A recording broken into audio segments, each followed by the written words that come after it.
지난 한 주간은 제가 캄보디아 선교 여행을 하면서 새벽 예배에 강의를 하지 못했습니다. 그래서 여러분들의 말씀이 잘 연결이 될는지 모르겠어요.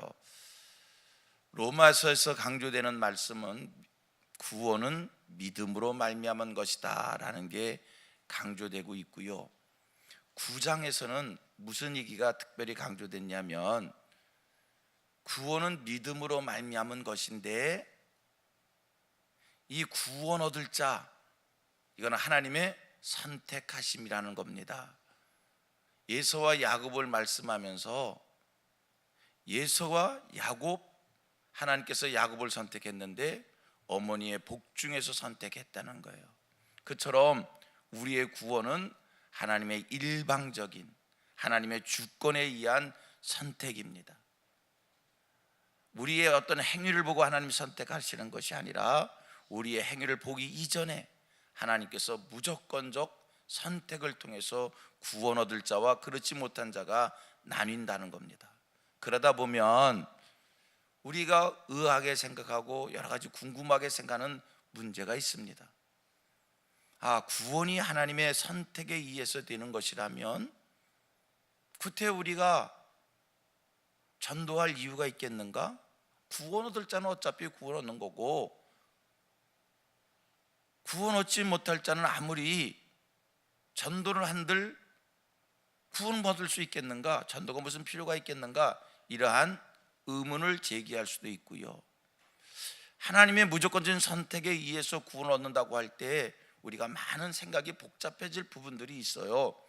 그런 부분에 대해서 로마서 10장에서 사도 바울이 또 아주 구체적으로 자세하게 면밀하게 말씀을 주고 있습니다.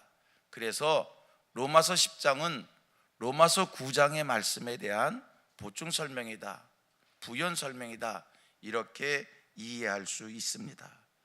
다시 반복합니다. 구원 얻기 위해서 필요한 게 뭐라고요? 믿음입니다. 우리가 구원 얻기 위해서는 믿음이 있어야 된다. 자, 그러면 구원을 얻게 하는 그 믿음, 어느 정도의 믿음이 있어야 구원을 얻는가? 여러분, 믿음은 분명 믿음의 분량이 있습니다. 저에게도 믿음이 있고 여러분들에게도 믿음이 있어요. 어저께 예수를 믿기 시작한 사람에게도 믿음이 있는 거고요, 예수를 모태적 신앙 가진 사람들, 그들에게도 믿음이 있어요. 그러나 분명한 사실은 믿음의 분량은 다른 겁니다. 믿음의 정도는 차이가 있습니다. 믿음으로 구원을 얻는다? 그러면 얼마만큼의 믿음이 있어야 구원을 얻는가? 성경은 말씀을 주고 있습니다. 얼마만큼의 믿음이 있어야 되느냐? 마음으로 믿어 입으로 시인할 정도의 믿음이 있어야 구원이에요. 여러분, 마음으로 믿기만 하면 안 돼요. 내 마음으로 믿는 것을 입으로 시인할 수 있을 정도의, 사실 믿음의 분량이 약하면 믿는다고 해도 사람들 앞에서 자기의 믿음을 고백하지 못합니다. 믿음이 있다고 해도 환경과 분위기에 따라서 자기의 믿음을 고백하지 못합니다. 심지어 어떠한 핍박의 일들이 있을 때 마음으로는 믿는다고 하지만 그것을 표현해내지 못합니다.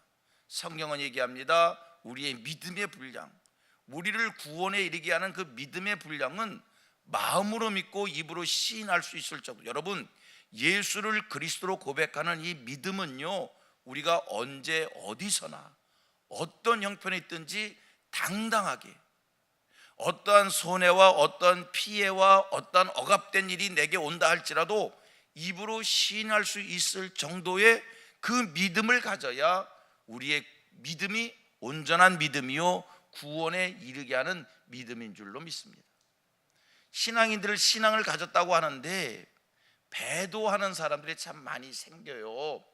조금만 어려운 일이 생기면, 조금 유혹이 생기면 믿음이 있다고 하는데 자꾸 그 믿음을 팔아먹어요. 성경은 얘기합니다.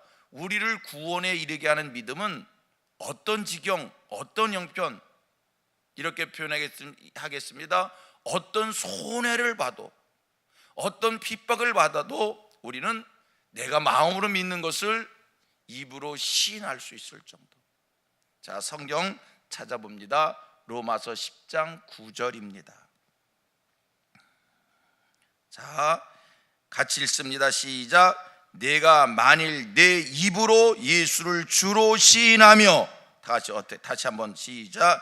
내가 만일 내 입으로 예수를 주로 시인하며 또 하나님께서 그를 죽은 자 가운데서 살린 것을 내 마음에 믿으면 구원을 받으리니.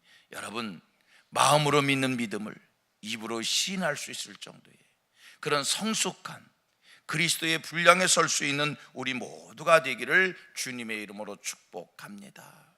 그래서 세례가 중요한 겁니다. 여러분, 세례가 뭡니까?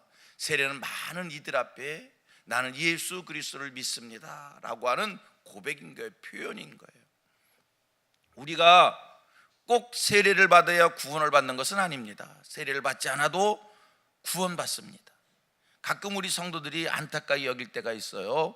부모님이 예수를 안 믿는데 마지막에 예수를 믿게 됐어요. 그런데 병상에 있으셔요. 예수를 믿으시는데 병상에 있어서 교회를 나올 수가 없어요. 세례는 받지 않았어요. 하나님이 부르시는 때가 가까워요. 아유, 목사님 세례 받지 않았는데 어떡하며. 여러분, 세례 받지 않아도 구원은 받습니다. 세례가 구원의 키가 되는 게 아닙니다. 마음 놓으시기 바랍니다. 그런데 세례가 왜 중요해요? 사람들 앞에 내가 예수를 그리스도로 고백하는 것을 하나님과 사람들 앞에 표현하는 거예요. 성경은 말씀하고 있어요. 하나님과 사람들 앞에, 모든 이들 앞에 예수를 그리스도로 표현한 이 일이 참 중요하다. 입으로 시인할 때 하나님께서 우리를 절대 모른다 하지 아니하실 줄로 믿습니다. 자, 성경을 찾아갑니다. 11절. 우리들이 하나님 향한 믿음이라고 하는 것 11절 같이 있습니다. 시작. 성경에 이르되 누구든지 그를 믿는 자는 부끄러움을 당하지 아니하리라. 아멘. 그를 믿는 자는 뭐라고요? 부끄러움을 당하지 않는다. 여기서 부끄러움이라고 하는 말의 원어의 의미는 절급함을 당하지 않는다, 이런 뜻이에요. 결정적인 순간에 절박함을 당하지 않는다.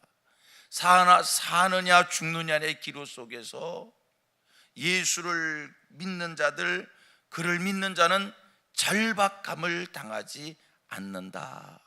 영생의 약속이 주어진 말씀이지요. 그 다음 13절 말씀 시작.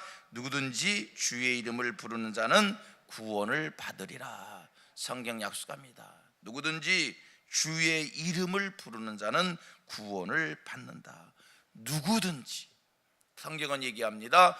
누구든지 주의 이름을. 이 얘기는요, 유대인들의 생각과 너무 다른 거예요. 그래서 유대인들이 바울 사도를 핍박했던 거예요. 기독교의 복음은 누구든지거든요. 헬라인이나 야만이나 이방인이나 할 것 없이 누구든지 예수 그리스도를 믿으면 구원을 받는 거예요. 그래서 우리도 오늘 예수를 믿고 구원을 받게 된 거예요. 그런데 이 유대인들은요, 선민이라고 하는 이스라엘 백성들은요, 하나님은 자기들만의 하나님, 자기들만 구원을 받는다고 생각을 했어요. 그런데 복음은 누구든지 예수를 시인하기만 하면, 예수를 믿기만 하면 구원을 받는다. 12절 말씀 다 같이 읽습니다. 12절 시작. 유대인이나 헬라인이나 차별이 없습니다. 한 분이신 주께서 모든 사람의 주가 되사 그를 부르는 모든 사람에게 부요하시도다. 이 복음이 바울 사도의 심령에 확실했기에, 누구든지 유대인이나 헬라인이나 차별 없이 누구든지 예수를 시인하면, 예수를 믿으면 부끄러움을 당하지 않고 부유한 자가 되고 구원을 받는구나. 그래서 바울 사도는 누구에게든지 복음 전하기 위해서 이방인의 사도가 되었던 겁니다. 여기서 이제 여러분들이 말씀을 연결해야 될 게 있어요. 뭐냐면 9장에서 바울이 강조한 얘기가 있었어요. 뭐지요? 구원 얻을 자와 구원 얻지 못할 자는 하나님께서 선택해서 나뉘었다는 거예요. 그런데 지금 본문에 오면 누구든지 유대인이나 헬라이나 이 구원은 차별 없이 주어진다는 거예요. 우리 생각에 구원 얻을 자와 구원 얻지 못할 자가 나뉘어져 있다면 우리가 구태여 전도할 이유가 있겠는가? 구원 얻을 자는 어차피 하나님의 예정에 의해서 구원 얻게 되어질 테인데, 자, 구원의 필수가 뭡니까? 믿음이에요. 분명히 기억하실 게 있어요. 하나님의 선택하심에 의해서 구원받은 자라 하더라도 그에게 뭐가 생겨야 돼요? 믿음이 생겨야 돼요. 다시 이게 중요한 기독교의 교리입니다. 하나님이 구원 얻을 자로 택하셨다 할지라도 그에게 뭐가 생겨야 구원을 받을 수가 있다고요? 믿음이 생겨야 구원을 받을 수 있는 거예요. 전도라고 하는 게 무엇입니까? 하나님이 구원 얻기로 작정한 이들에게 믿음이 생길 수 있도록 그들의 믿음을 불어넣는 것이 전도인 겁니다. 성경을 오늘 본문 말씀을 또 찾아가 봅니다. 14절 이하의 말씀을 쭉 읽어보면 되는데 다 읽지는 않고요, 17절을 읽겠습니다. 14절 이하의 말씀을 쭉 읽어가면 되는데 17절 시작. 그러므로 믿음은 들음에서 나며 들음은 그리스도의 말씀으로 말미암느니라.